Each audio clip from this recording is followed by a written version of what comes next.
श्रोताओं, चलिए एक छोटी सी कल्पना करते हैं। मान लीजिए कि कोई सड़क पर चल रहा है। चारों तरफ बड़े बड़े विज्ञापन हैं, बिलबोर्ड्स हैं, दुकानों के नियॉन साइन बोर्ड्स हैं और अलग अलग तरह की पैकेजिंग वाले हजारों उत्पाद हैं। हाँ, मतलब एक आम दिन किसी भी शहर में। बिल्कुल। तो आमतौर पर किसी भी डिजाइन या विज्ञापन को देखते समय हमारा दिमाग सबसे पहले क्या रजिस्टर करता है? क्या वो कोई आकार है या कोई कैची लाइन या शायद उसमें मौजूद कोई चेहरा? लोग शायद कहेंगे कि उन्होंने सबसे पहले चेहरा या टेक्स्ट देखा। सही कहा। पर सच तो ये है कि इन सब से पहले एक ऐसी चीज हमारे दिमाग तक पहुंचती है जो बिना एक भी शब्द कहे बहुत कुछ कह जाती है, और वो है रंग। तो आज के हमारे इस गहन विश्लेषण में हम उन पेपर्स और रिसर्च को खंगालने वाले हैं जो डिजाइन और उसके मनोवैज्ञानिक प्रभावों पर आधारित हैं। एंड इमोशन है, उस पर एक विस्तृत चर्चा करने वाले हैं। ठीक कहा। आज हमारा मिशन ये समझना है कि रंग केवल आंखों को सुंदर लगने वाली कोई सजावटी चीज नहीं है, बल्कि ये मानव मनोविज्ञान, हमारे व्यवहार और यहाँ तक कि पूरी संस्कृति को गहराई से प्रभावित करने वाला एक बेहद शक्तिशाली उपकरण है। मेरा मतलब है, हम हर दिन रंगों के एक विशाल समुद्र में घिरे रहते हैं, पर शायद ही कभी उस विज्ञान पर ध्यान देते हैं जो इन रंगों के पीछे चुपचाप अपना काम कर रहा होता है। हाँ, और हम अक्सर रंगों को ऐसी ग्रांटेड ले लेते हैं जैसे बस वो वहाँ हैं। ये बिल्कुल सच है, पर डिजाइन की दुनिया में रंगों का चुनाव कभी भी तुक्के में या अंदाजे से नहीं होता। जो लोग विजुअल कम्युनिकेशन के एक्सपर्ट होते हैं, वो केवल कुछ ऐसा बनाने के लिए रंग नहीं चुनते जो बस देखने में अच्छा लगे। तो वो क्या करते हैं? वो दरअसल इन रंगों का उपयोग हमारे अवचेतन मन यानी हमारे सबकॉन्शियस के साथ सीधे संवाद करने के लिए करते हैं। हम जिस अध्याय का आज विश्लेषण कर रहे हैं वो गहराई से इस बात पर प्रकाश डालता है कि रंग किस तरह से अर्थ प्रदान करते हैं और भावनाएं जगाते हैं। अरे वाह! हाँ, ये एक ऐसी खामोश भाषा है जो हमारी चेतन सोच यानी हमारे कॉन्शियस माइंड के रडार के ठीक नीचे से निकल जाती है, पर ये हमारे फैसलों को पूरी तरह से आकार देती है, चाहे वो किसी सुपरमार्केट में कोई खास उत्पाद उठाने का फैसला हो या किसी वेबसाइट पर भरोसा करने का। ठीक है, आइए इसको थोड़ा विस्तार से समझते हैं, क्योंकि जब हम धारणा या परसेप्शन की बात करते हैं तो इस अध्याय में एक बेहद चौंकाने वाला आंकड़ा सामने आता है। आंकड़े की बात कर रहे हैं ना? बिल्कुल। हमारी कुल संवेदी धारणा यानी जो कुछ भी हम अपने आसपास महसूस करते हैं उसका 80% हिस्सा केवल हमारी दृष्टि यानी देखने पर निर्भर करता है। 80%। ये बहुत बड़ा नंबर है ना? इसका मतलब है कि स्पर्श, ध्वनि, गंध और स्वाद ये सब मिलकर केवल बाकी बचा हुआ 20% हिस्सा बनाते हैं। और अगर हम इसे विकासवादी दृष्टिकोण से देखें तो ये पूरी तरह से लॉजिकल है। मानव प्रजाति मुख्य रूप से देखने पर निर्भर रहने वाले शिकारियों और संग्रहकर्ताओं के रूप में विकसित हुई है। जैसे कि दूर से पके हुए फलों को पहचानना। सही कहा। या फिर झाड़ियों में छिपे किसी खतरे को देखना। और इस पूरी दृश्य दुनिया में जानकारी का सबसे तेज और सबसे स्पष्ट माध्यम रंग ही था। मनोविज्ञान के जनकों ने बहुत पहले ही इस शक्ति को पहचान लिया था। खैर, मनोविज्ञान की बात निकली है तो कार्ल युंग का जिक्र तो आना ही था। हाँ, अगर हम कार्ल युंग की बात करें जो विश्लेषणात्मक मनोविज्ञान के संस्थापक थे, तो उन्होंने रंगों को हमारे अचेतन मन के सीधे प्रतिनिधित्व के रूप में देखा। जंग का मानना था कि इंसान कुछ विशेष रंगों को कुछ निश्चित सार्वभौमिक अर्थों के साथ जोड़ता है। यानी उनके अनुसार ये कोई सीखी हुई चीज नहीं है, बल्कि हमारे मनोविज्ञान का एक बुनियादी जन्मजात हिस्सा है। बिल्कुल। और दूसरी ओर आधुनिक मनोविज्ञान के जनक सिगमंड फ्रॉइड ने भी इस पर काफी काम किया। फ्रॉइड तो वैसे सपनों के विश्लेषण के लिए जाने जाते हैं। हाँ, उनका काम सपनों पर बहुत गहरा है। हाँ, उन्होंने इस बात पर रिसर्च की कि हमारे सपनों में दिखने वाले रंग हमारे चेतन जीवन और हमारे दबी हुई इच्छाओं को कैसे दर्शाते हैं और प्रभावित करते हैं। इन दोनों विचारकों के काम ने ये स्थापित किया कि रंगों का हमारे दिमाग पर पड़ने वाला प्रभाव महज कोई भ्रम या कलात्मक विचार नहीं है। तो ये एक बहुत ही गहरी जैविक और मनोवैज्ञानिक सच्चाई है। एकदम सही। पर एक सेकंड रुकिए, क्या ये प्रभाव सच में इतना गहरा है कि ये हमारे वास्तविक भौतिक व्यवहार को बदल सके? क्योंकि टेक्स्ट में रॉचेस्टर विश्वविद्यालय के एक अध्ययन का जिक्र आता है जो मुझे पढ़ने में थोड़ा अविश्वसनीय लगा। वो लाल रंग की ड्रेस वाला अध्ययन? हाँ वही। उस रिसर्च में पाया गया कि पुरुष हल्के रंगों, जिन्हें पेस्टल कलर्स कहा जाता है, उनकी तुलना में लाल रंग की पोशाक पहने महिलाओं के प्रति 10 से 20% अधिक आकर्षित हुए। और बात सिर्फ आकर्षण तक नहीं रुकी। वही तो, उन्होंने रिपोर्ट किया कि वो लाल रंग पहनने वाली महिला पर अधिक पैसे खर्च करने की संभावना भी रखते हैं। मेरा मतलब है, क्या महज एक लाल रंग सच में किसी से ज्यादा पैसे खर्च करवा सकता है? क्या ये कोई सस्ता जादुई हथकंडा नहीं लगता? सुनने में किसी जादुई हथकंडे जैसा लग सकता है, पर इसके पीछे की कार्यप्रणाली पूरी तरह से जैविक है। लाल रंग नेचर में एक बहुत ही स्पष्ट संकेत है। ये रक्त के प्रवाह, उत्तेजना, खतरे और ऊर्जा का रंग है। ओह, अच्छा, तो बड़ी रिएक्ट करती है? बिल्कुल। जब इंसान लाल रंग देखता है तो उसका शरीर भौतिक रूप से प्रतिक्रिया करता है। हृदय गति यानी हार्ट रेट थोड़ी बढ़ जाती है और एड्रेनलिन का स्तर बढ़ता है। वेट, सच में? सिर्फ एक रंग देखने से एड्रेनलिन बढ़ जाता है? हाँ, तो उस अध्ययन में जो हुआ वो महज कोई कल्चरल फैशन चॉइस नहीं थी। वो एक गहरी जैविक प्रतिक्रिया थी जो सचेत विचार से पहले ही घटित हो गई थी। तो एक तरह से ये सीधे हमारे शरीर विज्ञान को यानी फिजियोलॉजी को हैक करने जैसा है। एकदम। और अगर शरीर विज्ञान को हैक करने की बात करें तो वेल्स की पुलिस का एक बहुत ही शानदार उदाहरण इस डीप डाइव में मौजूद है। हाँ, मैंने पढ़ा था वो।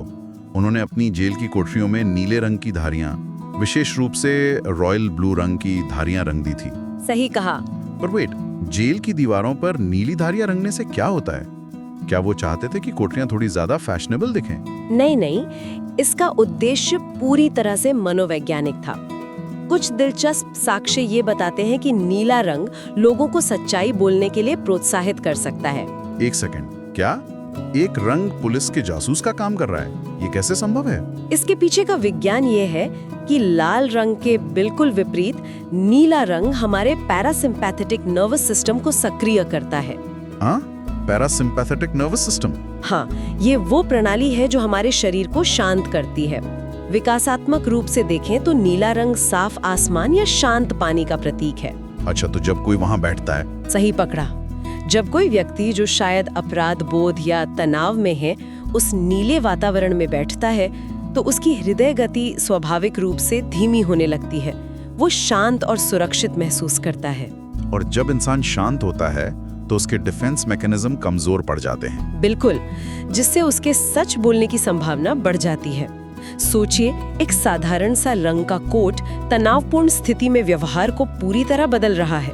ये तो सच में अद्भुत है। अगर मैं इसके लिए एक उपमा दूं तो मुझे लगता है कि रंग किसी सस्पेंस या थ्रिलर फिल्म के बैकग्राउंड म्यूजिक की तरह काम कर रहे हैं। वो कैसे? मेरा मतलब है, जब हम कोई फिल्म देखते हैं तो शायद ही कभी सचेत रूप से उस संगीत को नोटिस करते हैं जो बैकग्राउंड में बज रहा होता है, पर वो संगीत हमारे दिमाग को लगातार निर्देश दे रहा होता है कि हमें कब डरना है, कब उदास होना है और कब खुश होना है। हाँ, ये तो है। तो रंग भी हमारे दैनिक जीवन में ठीक यही काम कर रहे हैं।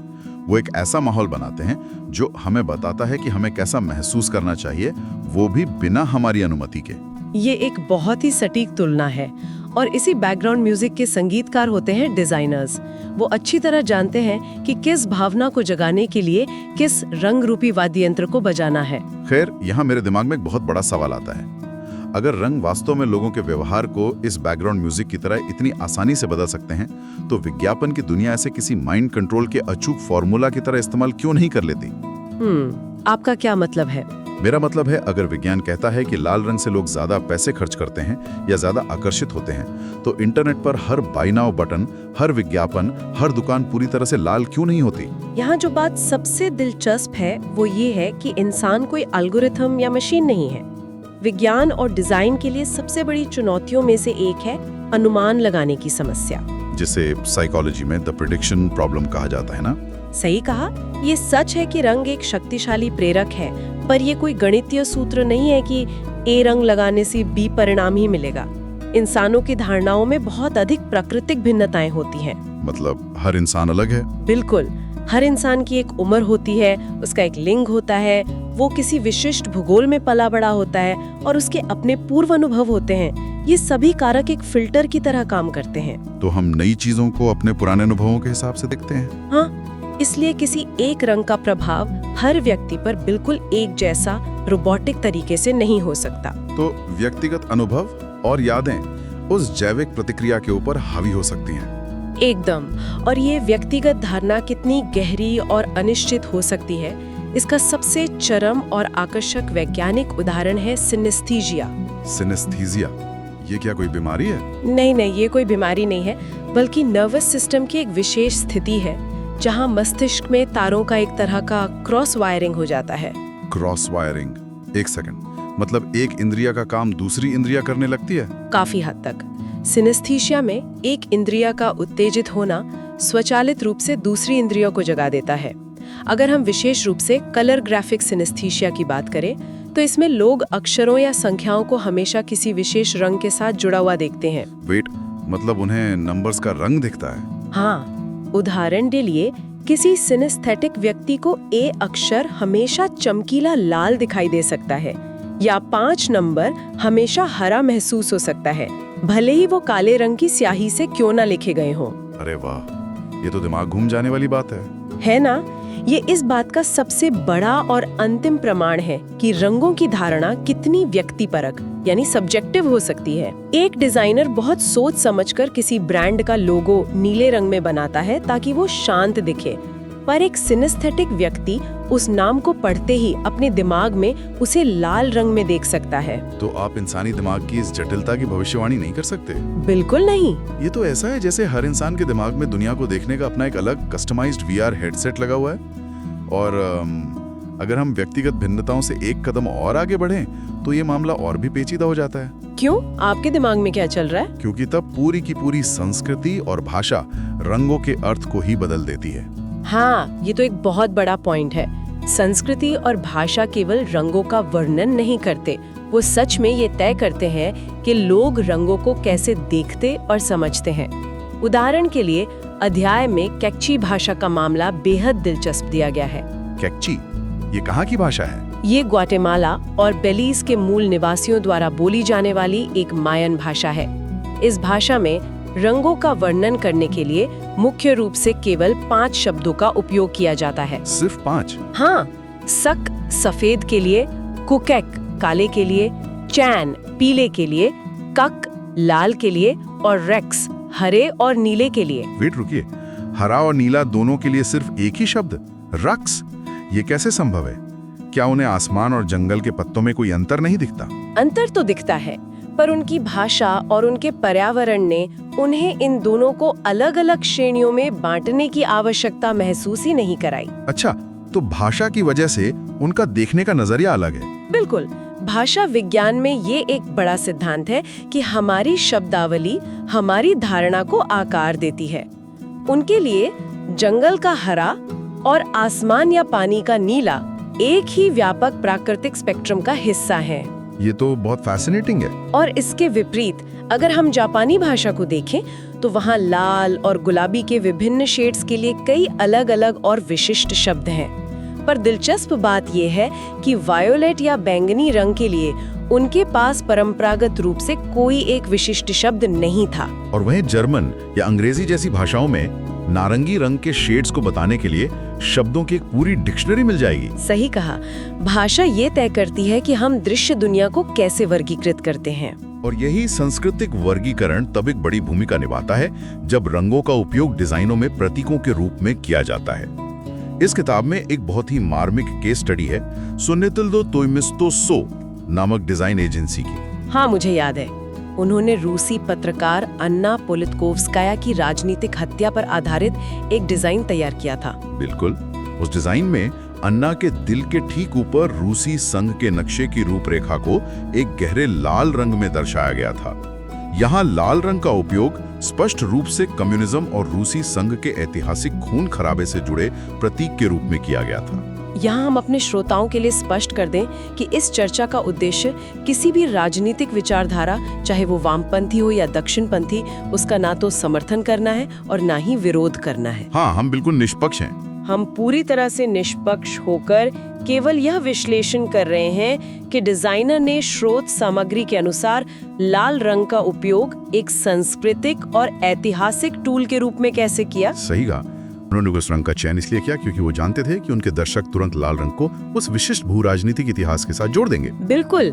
और प्रतीकवाद का एक और स्पष्ट उदाहरण एम्स ब्रोस द्वारा डिजाइन किया गया एक बुक कवर है, जिसमें उन्होंने लाल, सफेद और नीले रंग के संयोजन का उपयोग किया था। हाँ, वही।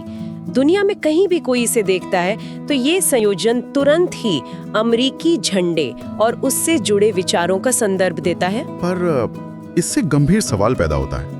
आज के डिजिटल युग में जब कोई डिजाइन इंटरनेट के माध्यम से पल भर में वैश्विक स्तर पर पहुंच जाता है, तो क्या इन सांस्कृतिक भिन्नताओं के कारण संदेश के गलत समझे जाने का एक बहुत बड़ा जोखिम नहीं होता? आपका इशारा किस तरफ है? मेरा मतलब है, जो रंग एक देश में शुभ है वो दूसरे में मौत का प्रतीक हो सकता है ना? हाँ, ये आज के डिजाइनरों के सामने सबसे बड़ी और व्यावहारिक चुनौती है। इसीलिए किसी भी काम को शुरू करने से पहले टारगेट ऑडियंस का गहराई से अध्ययन करना अनिवार्य है। तो उन्हें रिसर्च करनी पड़ती है?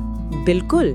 जब कोई डिजाइन अंतर्राष्ट्रीय स्तर पर जाता है तो यह सुनिश्चित करना होता है कि चुने गए रंगों का किसी विशिष्ट संस्कृति में कोई नकारात्मक या विपरीत अर्थ तो नहीं निकल रहा। और अगर रिस्क हो तो कई बार अकेले रंग पर निर्भर रहने के बजाय डिजाइनों में रंग के साथ साथ स्पष्ट टेक्स्ट या इमेजरी को भी जोड़ा जाता है, ताकि संदर्भ साफ रहे और रंगों की गलत व्याख्या ना हो।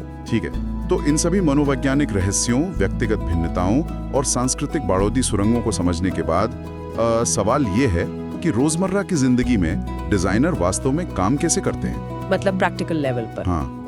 जब वो अपनी डेस्क पर बैठ के हैं तो इन भारी भरकम सिद्धांतों को व्यवहारिक रूप कैसे देते हैं? यहीं पर डिजाइन के तकनीकी और व्यवहारिक पहलू सामने आते हैं, जैसे मूड, रोशनी और रंगों की श्रेणियां। मूड और कार्यक्षमता पर रंग के सीधे प्रभाव को साबित करने के लिए डॉक्टर कार्लो राइमुडो का एक बहुत ही महत्वपूर्ण अध्ययन है। वो जो सिडनी में school of colour and design के सह निदेशक थे। हाँ, वही। उन्होंने एक प्रयोग किया जहां लोगों के दो समूहों को कुछ बुनियादी कार्य करने के लिए दिए गए। एक समूह ने यह काम एक रंगीन जीवंत कमरे में किया और दूसरे समूह ने एक पूरी तरह से भूरे यानी ग्रे कमरे में। और नतीजा क्या निकला? परिणाम चौंकाने वाले थे। रंगीन कमरे वाले लोगों की चिंता का स्तर, हृदय गति और रक्तचाप काफी कम था। एक सेकंड, पर एक साधारण ग्रे कमरे से एंजाइटी या ब्लड प्रेशर क्यों बढ़ जाएगा? ग्रे तो एकदम न्यूट्रल रंग है ना? क्योंकि मानव मस्तिष्क सेंसरी स्टिम्युलेशन यानी संवेदी उत्तेजना के लिए बना है। जब आप किसी को पूरी तरह से ग्रे या रंगहीन वातावरण में रखते हैं तो दिमाग को पर्याप्त इनपुट नहीं मिलता। अच्छा, तो दिमाग बोर हो जाता है? एक तरह से, हाँ। इसे सेंसरी डेप्रिवेशन कहते हैं, जो अवचेतन रूप से दिमाग को असहज और तनावग्रस्त कर देता है। इसीलिए डॉक्टर राइमुडो का निष्कर्ष था कि परिवेश में सही रंगों को शामिल करने से समस्या समाधान की क्षमता और उत्पादकता में वृद्धि होती है। ओह, अब समझ आया कि आज की आधुनिक टेक कंपनियां और डिजाइन ऑफिस अपने वर्क स्पेस में चमकीले और विविध रंगों का इतना ज्यादा उपयोग क्यों करते हैं? बिल्कुल, वो कर्मचारियों को जगा हुआ और क्रिएटिव बनाए रखना चाहते हैं। और इस क्रिएटिविटी को उभारने के लिए रंगों के कुछ खास पहलुओं का ज्ञान होना जरूरी है, जैसे वार्म कलर्स और कूल कलर्स का विज्ञान। हाँ, ये बहुत बुनियादी फंडा है। वार्म कलर्स जो लाल या पीले पिगमेंट पर आधारित होते हैं, उन्हें हमेशा सक्रिय, गतिशील और ऊर्जावान माना जाता है। और कूल कलर्स? जबकि कूल कलर्स जिनका आधार नीला होता है, उन्हें शांत, दूरस्थ और भरोसेमंद माना जाता है। पर इसमें भी एक पेच है ना? कोई भी रंग पूरी तरह से वार्म या कूल नहीं होता। सही कहा। यही वो जगह है जहां डिजाइनर की असली कलाकारी दिखाई देती है। आप एक ही रंग के तापमान को बदल सकते हैं। उदाहरण के लिए पीला रंग ले लीजिए। अगर आप पीले रंग में थोड़ा सा लाल पिगमेंट मिला दें तो वो एक बहुत ही वार्म, आक्रामक पीला बन जाएगा। बिल्कुल। और अगर उसी पीले में थोड़ा सा नीला मिला दें तो वो एक कूल, नींबू जैसा पीला टोन ले लेगा। तापमान का ये बारीक खेल ही तय करता है कि डिजाइन कैसा महसूस होगा। और इसके अलावा डिजाइनर ब्राइट और लाइट रंगों के बीच के अंतर का भी बहुत इस्तेमाल करते हैं। ब्राइट रंग वो होते हैं जो शुद्ध पिगमेंट से बने होते हैं, जिनमें कोई काला या ग्रे रंग नहीं मिला होता। वो अपनी पूरी तीव्रता के साथ चमकते हैं। और लाइट रंग? जबकि लाइट रंग वो होते हैं जिनमें सफेदी होती है। वो हल्के और लगभग पारदर्शी लग सकते हैं। अगर मैं इसे एक सरल उपमा के जरिए समझाऊं तो अत्यधिक चमकीले यानी ब्राइट रंग एक चीख यानी शाउट की तरह होते हैं। अगर कोई सड़क के पार से आपका नाम चिल्लाए तो आपका ध्यान तुरंत उधर जाएगा। ब्राइट रंग भी यही करते हैं। हाँ, बिल्कुल सही पकड़ा। पर अगर कोई लगातार आपके कान में चीखता रहे तो आप परेशान हो जाएंगे। आंखों के साथ भी यही होता है। बहुत ज्यादा ब्राइट रंग देखने से विजुअल फटीग या आंखों की थकान होने लगती है। एकदम ठीक। वहीं दूसरी ओर हल्के या लाइट रंग एक फुसफुसाहट यानी विस्पर की तरह होते हैं। वो संतुलन लाते हैं। वो बैकग्राउंड में शांति से बैठ सकते हैं और मुख्य संदेश को उभरने की जगह देते हैं। ये एक बेहतरीन उदाहरण है। ब्राइट रंगों की इस चीख का सही और सटीक इस्तेमाल हैच डिजाइन द्वारा एनर्जी बार की पैकेजिंग में देखा जा सकता है। हाँ, एनर्जी बार वाले एग्जाम्पल ने तो सच में ध्यान खींचा था। सोचिए ना, एक एनर्जी बार बिना रैपर के कैसा दिखता है। बस एक भूरा चिपचिपा उबाऊ सा आयत। खाने में शायद अच्छा हो, पर देखने में बिल्कुल आकर्षक नहीं होता। तो फिर रंग से फर्क कैसे पड़ता है? इसीलिए सुपरमार्केट के शेल्फ पर उस उत्पाद का पहला आकर्षण उसकी पैकेजिंग का रंग ही होता है। वहाँ ब्राइट ऊर्जावान रंगों का इस्तेमाल ग्राहक का ध्यान खींचने के लिए किया जाता है। और कभी-कभी रंगों का उपयोग केवल ध्यान खींचने के लिए नहीं, बल्कि एक पूरा रवैया या एटीट्यूड दिखाने के लिए किया जाता है। MTV के लोगो का उदाहरण ले लीजिए, जिसे एम्स ब्रोस ने डिजाइन किया था। MTV का लोगो तो आइकॉनिक है ना? आमतौर पर कॉर्पोरेट लोगो नीले या लाल रंग के होते हैं, सुरक्षित और भरोसेमंद। पर MTV के लिए उन्होंने गुलाबी, फिरोजा यानी टर्क्वाइज और मटमैले भूरे रंग का एक अजीब सा संयोजन इस्तेमाल किया, जो ट्रेडिशनल डिजाइन के हिसाब से गलत था। बिल्कुल, ये परंपरागत डिजाइन नियमों के बिल्कुल खिलाफ था। ये रंग आपस में टकराते हैं, पर संगीत उद्योग में MTV का काम ही यही था, नियमों को तोड़ना। ये रंग संयोजन उनके उस विद्रोही और बेपरवाह रवैये को पूरी तरह से दर्शाता था। एक तरह से ये रंगों के जरिए विजुअल पंक रॉक था। क्या बात है, विजुअल पंक रॉक, बिल्कुल सही कहा। और कुछ डिजाइनर तो नए रंग संयोजन खोजने के लिए बिल्कुल अप्रत्याशित जगहों की ओर देखते हैं। जो है ना, मुनियोज का काम इसका एक शानदार प्रमाण है। उन्होंने क्या किया था? उन्होंने कुत्ते की नाक की तस्वीर ली, एक साधारण दीवार की तस्वीर ली और उन दोनों को मिलाकर एक ऐसा कलर पैलेट तैयार किया जिसके बारे में कोई आम इंसान सोच भी नहीं सकता था। प्रकृति और परिवेश में ऐसे अनगिनत रंग छिपे हैं, बस उन्हें देखने की नजर चाहिए। वाह, लेकिन इन सब में एक आखिरी और शायद सबसे बड़ा विलन भी है, और वो है रोशनी। ओ हाँ, रोशनी। आप कंप्यूटर स्क्रीन पर या कागज पर दुनिया का सबसे बेहतरीन कलर पैलेट बना सकते हैं, पर एम्बिएंट लाइट उस पूरे खेल को बिगाड़ सकती है ना? ये डिजाइनरों के लिए एक नाइटमेयर हो सकता है। भौतिकी का नियम है कि रंग केवल प्रकाश का रिफ्लेक्शन है। एक डिजाइनर दिन के उजाले में एक रंग चुनता है जो बिल्कुल सही दिखता है, पर बाद में जब उसी डिजाइन को रात के अंधेरे में या किसी स्टोर के अंदर की पीली कृत्रिम रोशनी में देखा जाएगा तो वो रंग पूरी तरह से अलग दिखाई देगा। अंसर इंक का एक काम है जिसमें रंगीन प्लास्टिक डिस्क का उपयोग किया गया था, जो ये स्पष्ट रूप से रेखांकित करता है कि रोशनी कैसे परसेप्शन बदलती है। हाँ, कि परिवेश या रेडिएंट लाइट किसी सतह से टकराकर रंग की हमारी धारणा को कैसे बदल देता है। डिजाइन को हमेशा उस वातावरण के संदर्भ में परखा जाना चाहिए जहां वो अंततः रहेगा। तो इस सब का क्या मतलब है? अगर हम इस पूरे विस्तृत विश्लेषण को समेटना चाहें तो निष्कर्ष यही निकलता है कि रंग केवल एक दृश्य तत्व नहीं है, ये दुनिया की सबसे पुरानी और सबसे सार्वभौमिक भाषा है। उम्मीद से और हमारी सबसे गहरी भावनाओं से सीधे बात करती है। बिल्कुल, बेहतरीन डिजाइनर इस भाषा के व्याकरण को बहुत अच्छी तरह समझते हैं और इसका उपयोग उन संदेशों को हम तक पहुंचाने के लिए करते हैं जिन्हें शायद शब्दों में बयां करना असंभव हो। सही कहा।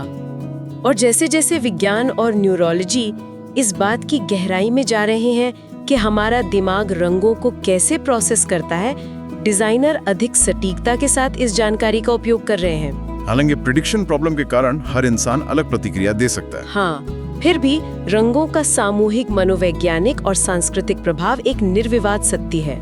इस पूरी चर्चा ने मुझे एक ऐसे विचार पर लाकर खड़ा कर दिया है जो शायद इन स्रोत सामग्रियों से भी एक कदम आगे जाता है। जरा आज की इस आधुनिक डिजिटल दुनिया के बारे में सोचिए।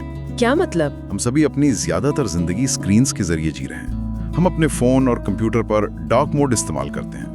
रात में आंखों को बचाने के लिए हम नाइट शिफ्ट फिल्टर ऑन कर देते हैं, जो स्क्रीन के नीले प्रकाश को कम करके उसे वार्म पीला रंग दे देता है। इसके अलावा हम VR यानी वर्चुअल रियलिटी की दुनिया में प्रवेश कर रहे हैं, जहां सब कुछ कृत्रिम है। हाँ, ये तो एक सच्चाई है। हम लगातार हर दिन हर मिनट अपने आसपास के रंगों, उनके तापमान और उनकी चमक को कृत्रिम रूप से नियंत्रित और बदल रहे हैं। तो अंत में सोचने के लिए एक बहुत ही गहरा सवाल यह है कि प्रकृति से दूर जाकर स्क्रीन्स के इन कृत्रिम और हमारी सहूलियत के हिसाब से नियंत्रित किए गए रंगों में लगातार रहने से क्या ये भविष्य में मानव जाति के प्राकृतिक मनोवैज्ञानिक आधार को बदल देगा? ये बहुत ही गहरा पॉइंट है।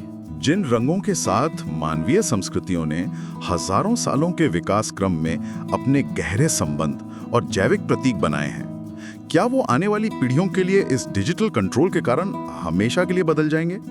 ये वास्तव में मनोविज्ञान और भविष्य के डिजाइन के लिए एक बहुत ही विचारोत्तेजक और महत्वपूर्ण सवाल है। इसने मुझे सच में सोचने पे मजबूर कर दिया है। ये यकीनन एक ऐसा विषय है जिस पर कोई भी व्यक्ति विचार कर सकता है। अगली बार जब लोग अपने आसपास के रंगों को देखें, चाहे वो कमरे की दीवार का रंग हो, फोन की स्क्रीन का तापमान हो या कोई विज्ञापन, तो ये महसूस करने की कोशिश करें कि वो रंग बिना कुछ कहे क्या कहानी सुना रहा है। इस गहन विश्लेषण में हमारे साथ जुड़ने के लिए धन्यवाद। अगली बार किसी और विषय की गहराई में उतरेंगे।